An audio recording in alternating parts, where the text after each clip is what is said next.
घरे घरे पालित होइछि प्रथमाष्टमी। पिठापणारे महकुछि पूरा परिवेश। आज पवित्र प्रथमाष्टमी रे पढ़ुआ होउछंती बड़ देउलर बड़ ठाकुर। प्रथमाष्टमी नहीं श्रीमंदिर रे करागला स्वतंत्र नीतिकांत। महाप्रभु को मामू घर कटक नियाली आसीछि पढ़ुआ भार। नियाली ब्लॉक माधवानंद जीव पीठरू पाट वस्त्र, पिठा पाई बिरी, नड़िया, गुड़, छेना, कदली सहित विभिन्न प्रकार फूल फल नहीं भार गतकाली श्रीक्षेत्र में पहुंचीला। आज श्रीजीव को नुआ लुगा पाट वस्त्र लगी छेना प्रसाद भोग सह चंदन विजे करा जायछि। तेबे आज सबुठ उत्सव मुखरे देखिबा मिलिबो प्रथमाष्टमी। एही दिन रे चारिआडे घरर ज्येष्ठ संतान पूजा करिबा परे पिठापना करा जायछि। एथिपाई घरे घरे महकुछि पिठापना।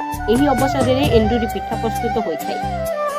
एही दिन ज्येष्ठ संतानक पई सेमानक दीर्घायु कामना करी मां माने षष्ठी देवींकर पूजा अर्चना करथंती। Bureau report, Purbabarta digital live.